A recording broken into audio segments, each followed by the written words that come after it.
Hello everyone, I am अखिल चौधरी और इस videos में बात करने वाले हैं दो टॉपिक्स के बारे में। The first topic is how to choose a best stock for investing. आप एक अच्छा स्टॉक्स को, अच्छे कंपनी को कैसे फिल्टर आउट कर सकते हो, और सेकंड जो कि उसी का कंटिन्यूड होगा कि उस चुने हुए स्टॉक को, उस फिल्टर्ड स्टॉक को आप कैसे फंडामेंटली आप चेक कर सकते हो।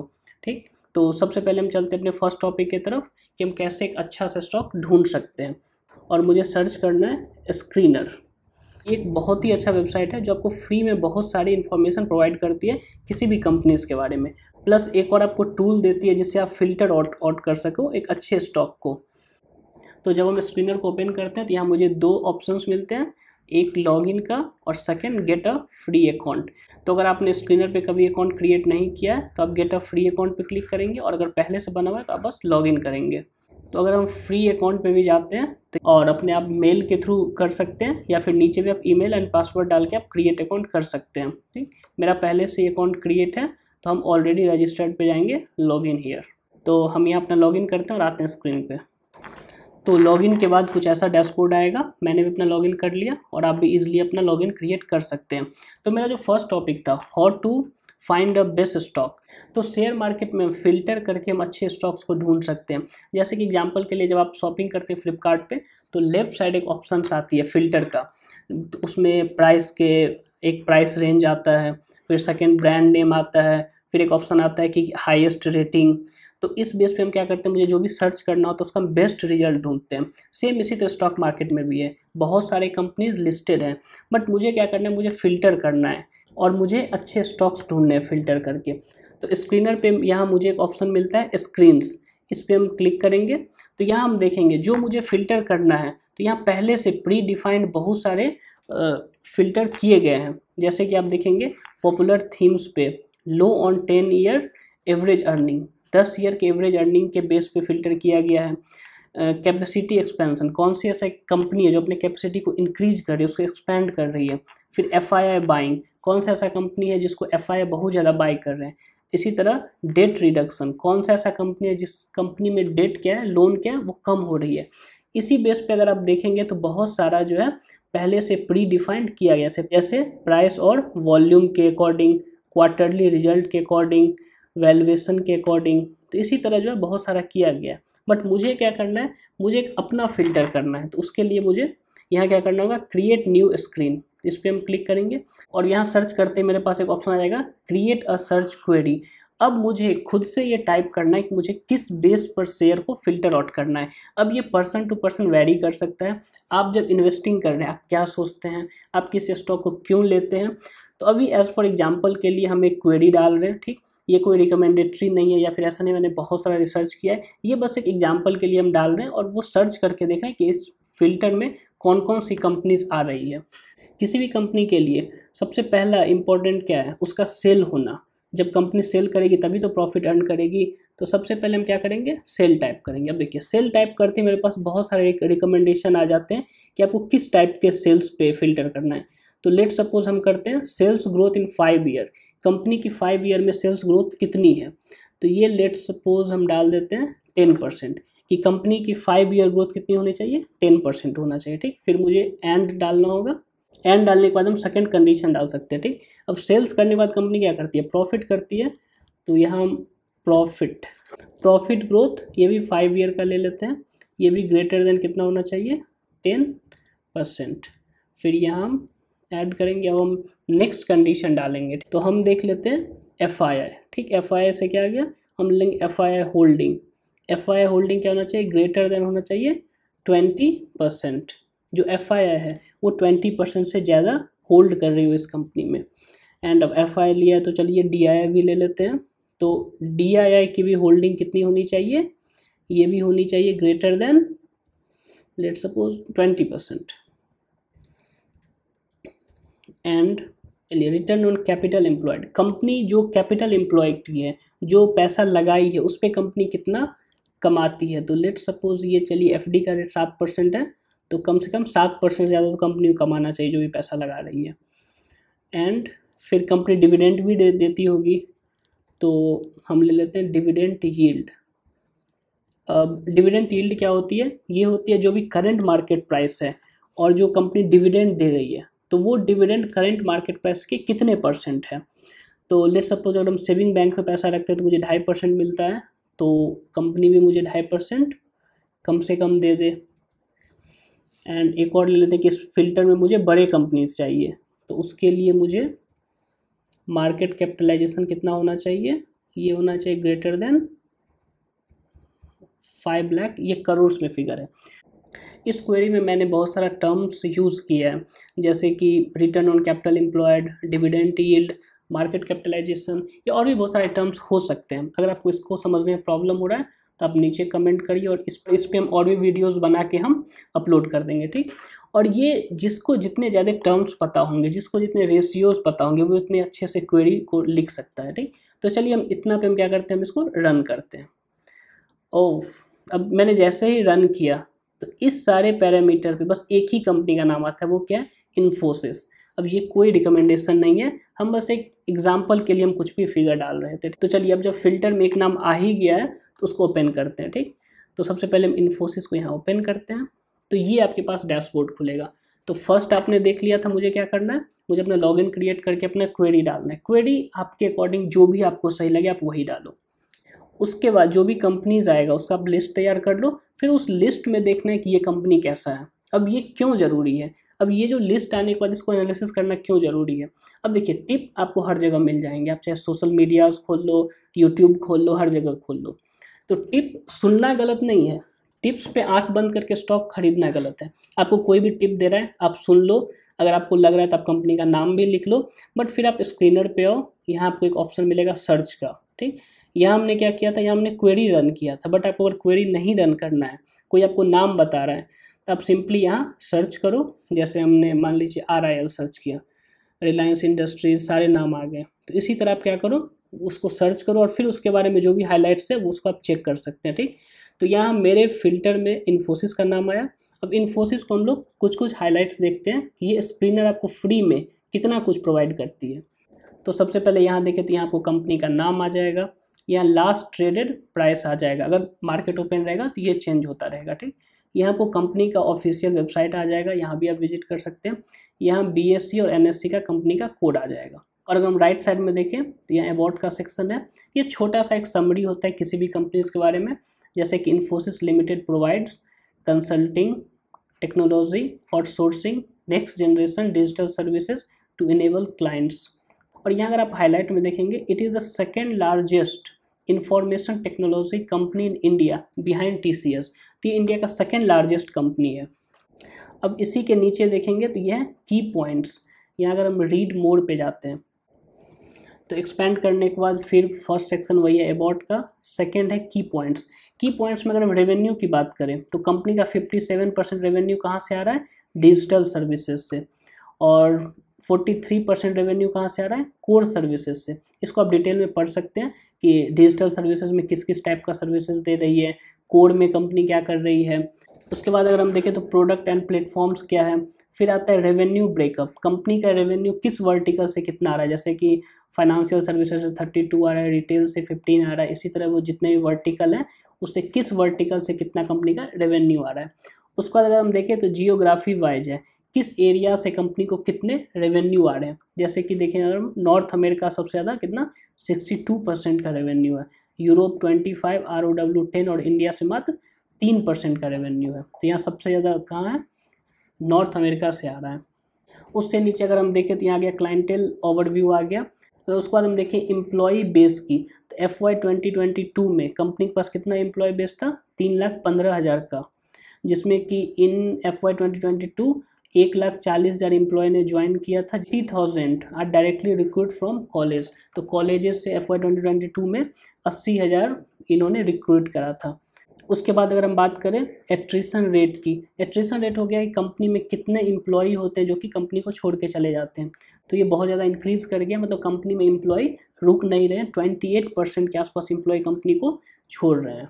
उसके बाद अगर हम बात करें लीडिंग सब्सिडियरीज़ की, अब सब्सिडियरीज़ क्या होती है, कोई भी कंपनी अगर किसी दूसरे कंपनी का अगर 50% से ज़्यादा अगर शेयर को एक्वायर कर लेती है तो वो उसकी सब्सिडियरीज़ कहलाती है, मतलब आपका कहीं ना कहीं आप उस पर होल्ड कर रहे हो तो आप होल्डिंग कंपनी हो जाते हो और वो आपकी सब्सिडियरीज बन जाती है। या इन्फोसिस ने भी कुछ अपना सब्सिडरीज बनाया हुआ है। तो नीचे आप नाम देख सकते हैं, ये सारे इसके सब्सिडरीज हैं। अब इसको क्लोज करते हैं और आगे देखते हैं। अब अगर हम मिड में देखें तो यहाँ मुझे मिलता है मार्केट कैप, करेंट प्राइस, किस पे शेयर अभी ट्रेड हो रहा है, हाई लो। इस तरह से आपको बहुत सारे क्या होते हैं, बहुत सारे रेशियोज मिलते हैं, जिसमें से कुछ रेशियो का मैंने यूज़ किया था अपने स्टॉक को फिल्टर करने के लिए। जैसे अगर आपको याद होगा मैंने इसका किया था रिटर्न ऑन कैपिटल एम्प्लॉयड, कि ये स्टॉक अपना कैपिटल लगा कितना पैसा कमा रही है, और फिर प्रॉफिट इसका मैंने यूज़ किया था, सेल्स ग्रोथ मैंने यूज़ किया था, बट वो 10 ईयर के लिए यूज़ किया था। ठीक, तो आपको इतना आपको रेशियोज दिख रहा है, बट अगर आपको इससे और ज़्यादा रेशियोज देखना है तो उसके लिए आपको क्या करना है, उसके लिए आपको सिंपली एडिट पे जाना है। एडिट पे जाने के बाद आपके पास ये पेज खुलेगा। तो मोस्ट यूज में आपको इतना दिख रहा है, इतना सारा आपके पास ऑप्शन है और भी ऐड करने के लिए। अगर आपको इससे ज़्यादा चाहिए एनुअल प्रॉफिट एंड लॉस, अगर आपको पीएल से और भी रेशियोज चाहिए तो इसमें से आप सेलेक्ट कर सकते हैं। अगर आपको क्वार्टरली प्रॉफिट एंड लॉस से रेशियोज चाहिए तो उसमें से आप इतने में सेलेक्ट कर सकते हैं। इसी अकॉर्डिंग बैलेंस शीट से है, कैश फ्लोज का रेशियोज है, फिर रेशियो एनालिसिस से है, प्राइस से है, या फिर यूजर रेशियोज है।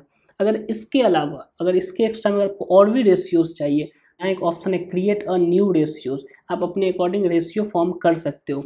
बट यहाँ मुझे एक पॉइंट देखना होगा कि अगर आपका फ्री अकाउंट है, अगर आपका पेड नहीं है, तो आई थिंक मैक्सिमम आप 30 और 50 कुछ ऐसा लिमिट है कि आप उतने रेशियो ही ऐड कर सकते हैं। तो जो भी आपका काम का रेशियोज लगे आप उतना ऐड कर लो, सफिशियंट है। अब अगर हम नीचे देखें तो यहाँ मुझे एक चार्ट मिल रहा है जिसमें कि price, PE ratio and many more का ऑप्शन मुझे मिल जाता है। ठीक, तो यहाँ अगर हम प्राइस की बात करें तो ये 5 ईयर का प्राइस मूवमेंट है। यहाँ हम 1 मंथ का कर सकते हैं, 6 मंथ कर सकते हैं, मैक्सिमम कर सकते हैं। तो यहाँ मुझे क्या होगा, प्राइस मूवमेंट का मुझे एक समरी चार्ट मिल जाएगा। फिर यहाँ मुझे पी रेशियो का ऑप्शन मिलता है। पी रेशियो अगर हम 1 ईयर पे देखते हैं तो अभी का पी रेशियो कितना है, 23.6। अब इसका मतलब क्या होता है, देखिए पी रेशियो का मतलब होता है 1 रुपये कमाने के लिए आप कितना पैसा इन्वेस्ट कर रहे हो। तो यहाँ हम 1 रुपये कमाने के लिए हम कितना इन्वेस्ट कर रहे हैं, 23.6 रुपीज़ हम इन्वेस्ट कर रहे हैं।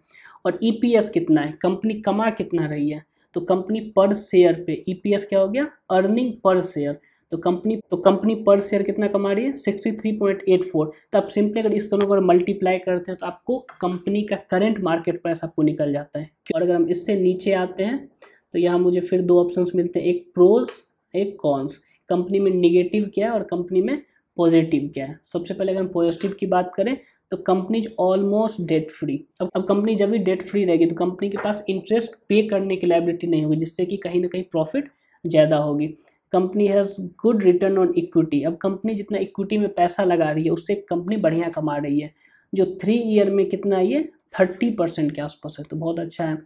Company maintain a healthy dividend pay out ratio. अब जब मैंने फिल्टर किया था वहाँ मैंने वर्ड यूज़ किया था डिविडेंड यील्ड। डिविडेंड यील्ड क्या था, मार्केट प्राइस पे कितना % मुझे डिविडेंड मिल रहा है। बट ये डिविडेंड पे आउट क्या होता है, ये डिविडेंड पे आउट होता है जो कंपनी का ईपीएस होता है, जो कंपनी पर शेयर जितना अर्न कर रही है, अर्निंग पर शेयर, उसका कितना % डिविडेंड के तौर पे वो पे कर रही है। तो कितना कर रही है, 65.9। और इसको अगर 100 में से हम माइनस कर दें तो बाकी पैसा अब कहाँ जा रहा है, कंपनी अपने रिजर्व में रख रही है फ्यूचर के इन्वेस्टमेंट के लिए। और हम कॉन्स की बात करें, प्रमोटर होल्डिंग इज लो। अब नेक्स्ट क्या है, अब नेक्स्ट है पीयर कंपैरिजन। अब ये देखिए यहाँ सेक्टर है क्या, IT and software, industry, computer, software and large. अब इस इंडस्ट्रीज़ में कंपनी का पीयर जो है वो कौन कौन सा है, तो जैसे फर्स्ट में कौन है, टीसीएस, और हमने देखा भी था इन्फोसिस सेकेंड लार्जेस्ट, और फर्स्ट पे कौन है, टीसीएस। तो यहाँ टीसीएस आ गया, इन्फोसिस अभी हम देख रहे हैं, एचसीएल, विप्रो, टेक महिंद्रा। तो इस सब का क्या है, कुछ इन्फॉर्मेशन यहाँ प्रोवाइड है। अगर आपको इसको डिटेल में देखना तो आप यहाँ क्लिक करके इसका भी आप डिटेल में ऐसे ओपन कर सकते हो। तो यहाँ मुझे एक और ऑप्शन मिलता है एडिट कॉलम का, जिससे क्या होगा कि ये जो आपका हेडिंग दिख रहा है इसको आप चेंज कर सकते हैं। अगर आपको ये हेडिंग नहीं चाहिए, अगर आपको कुछ और देखना हो तो आप वो भी चेंज करके देख सकते हैं। इससे नीचे अगर हम आते हैं तो यहाँ जाता है क्वार्टरली रिजल्ट्स। अब हम बात करने वाले हैं क्वार्टरली रिजल्ट्स के बारे में। तो यहाँ आपको 2 टर्म्स मिलेंगे, एक मिलेंगे कंसोलिडेटेड और दूसरा मिलेगा स्टैंड लोन। अब इसको हम शॉर्टकट में समझते हैं ये क्या होता है। देखिए, जब भी जैसे इन्फोसिस की हम बात कर रहे हैं तो इन्फोसिस जब खुद का प्रॉफिट, खुद का सेल जब दिखाएगी, बस अपना फिगर दिखाएगी, तो उसको हम क्या बोलते हैं, स्टैंड लोन। लेकिन अगर वो अपने साथ मतलब इन्फोसिस क्या करेगी, खुद के साथ अपनी सब्सिडियरीज कौन सी कंपनी होती है जिसमें इन्फोसिस 50% से ज़्यादा शेयर होल्ड करती हो, उसकी भी फाइनेंशियल दिखाएगी। साथ में एसोसिएट किसको बोलते हैं, जिसमें इन्फोसिस 20% से ज़्यादा बट 50% से कम शेयर ओन करती हो।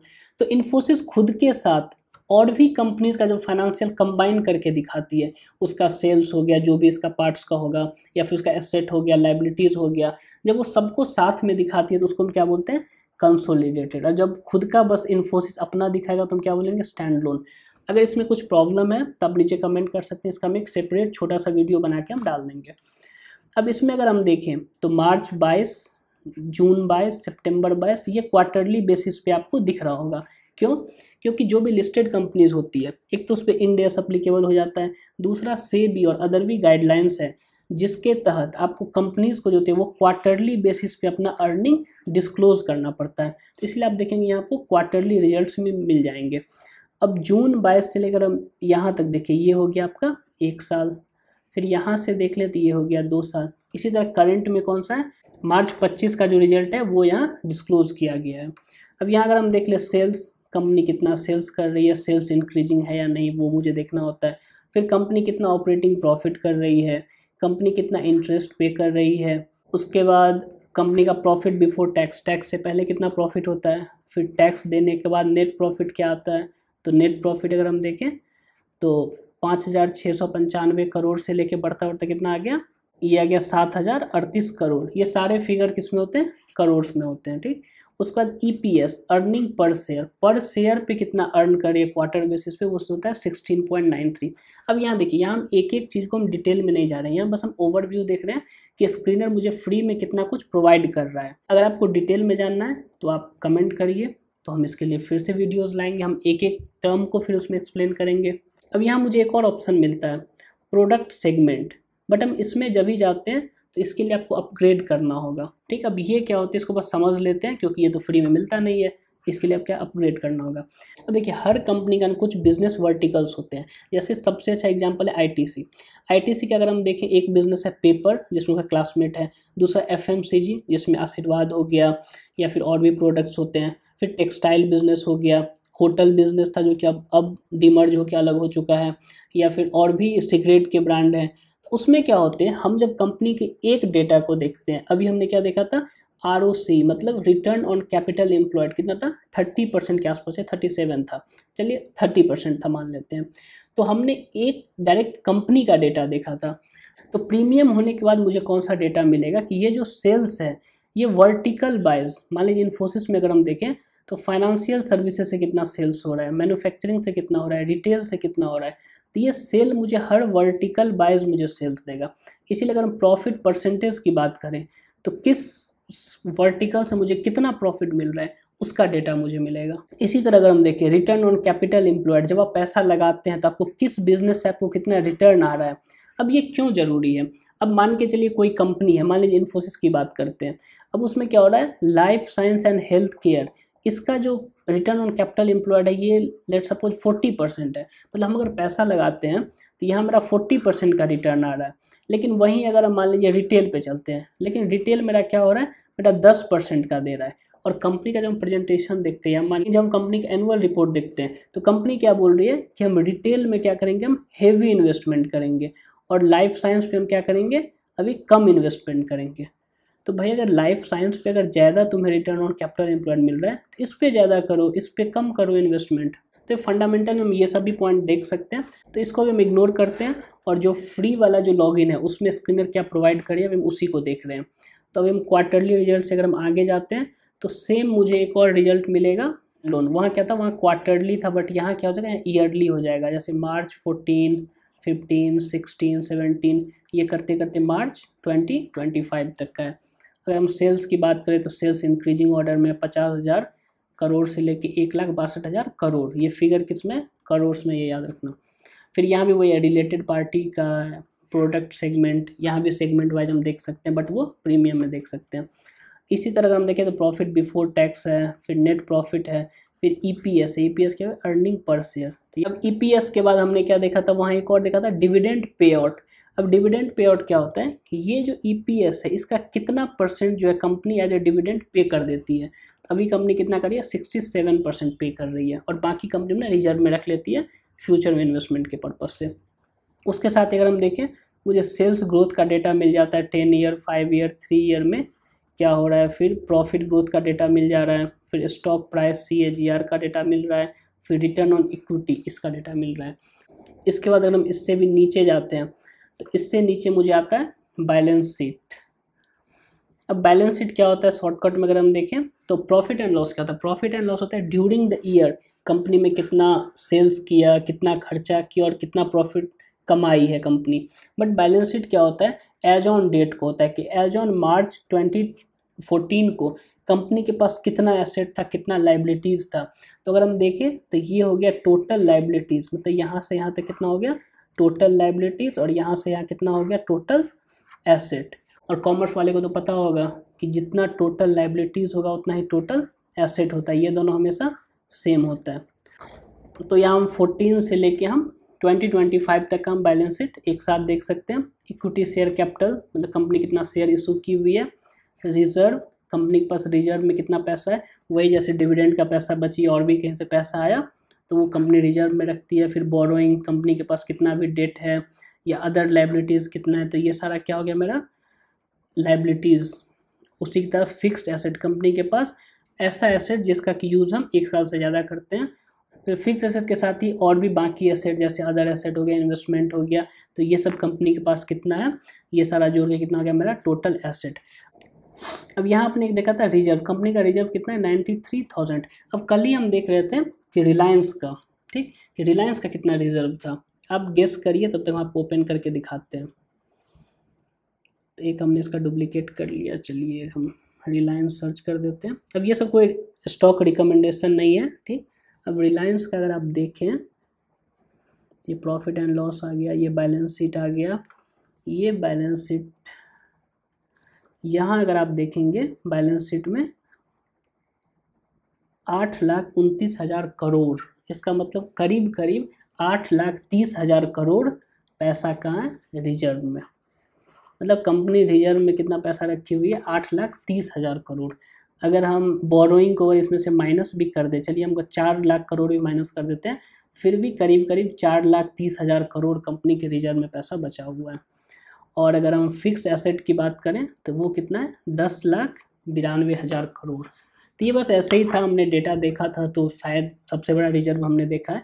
अगर आपके नज़र में कोई, अगर आपने भी किसी कंपनी का रिजर्व देखा हो जो इससे भी बड़ा हो, अब नीचे कमेंट करिए, हम भी देखते हैं कि ऐसी कौन सी कंपनी है। तो फिर से हम चलते हैं अपने डिस्कशन पे। इन्फोसिस का हमने बैलेंस शीट देख लिया था। अब बैलेंस शीट के बाद एक आता है कैश फ्लो स्टेटमेंट। अब ये कैश फ्लो स्टेटमेंट क्या होती है, ये बोलती है कि देखो कंपनी कैश में कितना काम कर रही है ना, उसको 3 कैटेगरी में अलग अलग करके मुझे बता दो। अब कैश में काम करने क्या हुआ, अब देखो आपने मान लीजिए 5 लाख का सेल करा, अब कस्टमर ने आपको 1 लाख दिया और बाकी 4 लाख बोला कि हम 1 महीने या 2 महीने बाद देंगे, ठीक। तो वैसे आप क्या बोलते हैं, जो आपको 1 लाख आ गया वो तो आप बोलते हैं चलो रिसीट हो गया। जो 4 लाख नहीं आया उसको हम बिजनेस लैंग्वेज में डेटर बोलते हैं कि ये मेरा डेटर है, वो हमको बाद में पैसा दे देगा, ठीक। तो ये कैश फ्लो स्टेटमेंट क्या बोलता है, तुम बस कैश को रिकॉग्नाइज करो। इसका मतलब तुमको जो 1 लाख मिला है तुम अभी बस वही मानो कि जो कैश आया या फिर जो कैश गया, उसके बेसिस पे तुम क्या करो, 3 कैटेगरी में इसको अलग अलग करो, ऑपरेटिंग एक्टिविटी, इन्वेस्टिंग एक्टिविटी और फाइनेंसिंग एक्टिविटी। उस बेस पे बताओ कि कंपनी एक्चुअल में कैश में कितना काम कर रही है, कहीं ऐसा तो नहीं कि डेटर क्रेडिटर ही चलते जा रहा है। तो अगर हम यहाँ देखें तो ऑपरेटिंग एक्टिविटीज़ में कितना है, प्लस में है 35,694। अब देखो यहाँ आपको माइनस में दिखेगा, माइनस में दिखेगा, तो ये मत सोचना कि ये निगेटिव इम्पैक्ट है, ठीक। इसका अलग डिस्कशन है, प्लस इसके इंटरप्रिटेशन भी अलग है, मतलब कुछ साइन निगेटिव भी अच्छे होते हैं, ठीक। तो इसको हम कभी और डिस्कस करेंगे। और इसके बाद अगर हम देखें तो ये एक आ जाता है रेशियोज़ का। अब ये रेशियोज़ क्या है, जैसे अभी हमने एग्जांपल में देखा था डेटर, तो यहाँ आपको देखेगा डेटर डेज। इसका सिंपली मानो जो आपका डेटर था, जो आपने सेल किया वो पैसा भी नहीं दिया, वो आपको कितने दिन में पैसा लौटा रहा है। तो पहले था 61 डेज़ और अभी देखो कितना है 70 डेज़। तो 61 से बढ़ता गया और यहाँ कोविड था, कोविड के टाइम में तो 74 डेज़ हो गया। मतलब जिसको आपने वो तो उधार में बेचा वो तो जल्दी पैसा दे ही नहीं रहा था, बट फिलहाल कितना है, अगर आप किसी को क्रेडिट पे, अगर उधार पे अगर माल दे रहे हो या फिर सर्विस दे रहे हो, तो वो आपको 70 दिन के आसपास करीब करीब जाते जाते आपको पेमेंट कर दे रहा है। उसी तरह और भी रेशियोज है जिसको हम डिटेल में भी नहीं जा रहे हैं, इसको हम और भी वीडियोज़ में हम डिस्कशन करेंगे। अब नेक्स्ट है शेयर होल्डिंग पैटर्न। अब ये जो कंपनी का ओनरशिप है ये किसके पास है? सबसे पहले अगर हम देखें प्रमोटर, तो प्रमोटर के पास कितना है 14.60%। फिर FII मतलब फॉरेन इन्वेस्टर, इनके पास कितना है 32.89। और अगर DII की बात करें 38.32। और गवर्नमेंट मतलब सेंट्रल गवर्नमेंट ऑफ इंडिया की बात करें 0.21। और पब्लिक, आपके मेरे जैसे पब्लिक के पास 13.72। तो ये सारे इन्वेस्टर मिलके अभी कंपनी को ओन कर रहे हैं। अगर हम total number of share holder की बात करें तो ये करीब 25 लाख है। और इसमें आप और भी डिटेल में देख सकते हैं, जैसे अगर आपको देखना है FII में कौन है, तो ये आपको नाम आ जाएगा government of Singapore, government of pension fund global, ये सब नाम आ जाएगा। फिर जैसे आप DII में देखोगे तो life insurance corporation, SBI mutual fund, ICICI prudential या UTI mutual fund, Nippon India, तो सारे नाम आपको आ जाएंगे। इसी तरह आप सारे का डिटेल देख सकते हैं, इसको आप ईयरली पे भी कर सकते हैं। उसके साथ ही यहाँ एक और ऑप्शन मिलता है ट्रेड्स कि रिसेंट में कौन कौन से ट्रेड हुए हैं, उसके आपको इन्फॉर्मेशन यहाँ मिल जाएंगे, बल्क डील या जो भी इनसाइडर ट्रेड्स, ये सब कुछ आपको मिल जाएगा। अगर हम लास्ट में अगर हम देखें तो जो भी डॉक्यूमेंट्स है वो आपको मिल जाएगा, जैसे जो आपको अनाउंसमेंट करती है कंपनीज वो सारे आपको यहाँ मिल जाएंगे। फिर एनुअल रिपोर्ट, ये ईयर एंड पे कंपनी पब्लिश करती है, तो वो अभी आपको फाइनेंशियल ईयर 2024 का मिल रहा है। फिर जब AGM होगा अभी 2025 का, तो ये आपको 25 का भी अवेलेबल हो जाएगा। फिर क्रेडिट रेटिंग, जो भी एजेंसी है जैसे क्रिसल है या और भी कंपनी है, वो क्या करती है अलग अलग कंपनीज को रेटिंग देती है, तो वो भी आपको रेटिंग अपडेट्स मिल जाएंगे। या फिर और भी जो इन्फॉर्मेशन है वो सारे आपको मिल जाएंगे। तो इस तरह से आप किसी भी कंपनी का कुछ पैरामीटर आप देख सकते हैं एज अ फंडामेंटल, कंपनी कैसा कर रहा है कैसा नहीं कर रहा है। इसके बाद और भी चीज़ें हैं, और सबसे पहले इसमें जो भी टर्म्स यूज हुआ है उसको समझना बहुत ज़रूरी है, क्योंकि जितना हम टर्म समझेंगे उतना हमें रिलेशन पता चलेगा, प्लस उस अकॉर्डिंग हम क्या कर सकते हैं, हम अपना फिल्टर हम और भी अच्छा कर सकते हैं, जिससे हमें क्या होगा एक अच्छा सा स्टॉक मुझे फिल्टर होके आ जाए। उसके साथ ही एक और हम बहुत अच्छा फीचर बताएंगे स्क्रीनर का। वो फीचर क्या है कि जब हम फीड पे आएंगे तो यहाँ आपको दिख रहा होगा वॉच लिस्ट, ठीक, add companies to a watch list. अब यहाँ हमें क्या करना है, यहाँ हमें ऐड कंपनीज पे जाना है। लेट्स सपोज इन्फोसिस आ गया, लेट्स सपोज रिलायंस, जो भी टॉप कंपनीज है, ऐसा नहीं कोई रिकमेंडेशन, HDFC बैंक, ठीक, इसको हमने कर दिया डन। तो अब क्या होगा, अब जब भी हम लॉगिन करेंगे तो जो भी शेयर मेरे वॉच लिस्ट में है उसका जो भी न्यूज़ है, जो भी रिसेंट न्यूज़ है वो हमको यहाँ दिख जाएगा डेली बेसिस पे। और साथ ही जो मेन पेपर है जो एक्सचेंज के साथ कंपनी फाइल करती है उसका भी हमको सॉफ्ट कॉपी मिल जाएगा। जैसे अगर हम यहाँ क्लिक करें टू ऑल स्टॉक एक्सचेंज, तो जो भी ओरिजिनल डॉक्यूमेंट है वो भी हमको पढ़ने के लिए यहाँ मिल जाता है।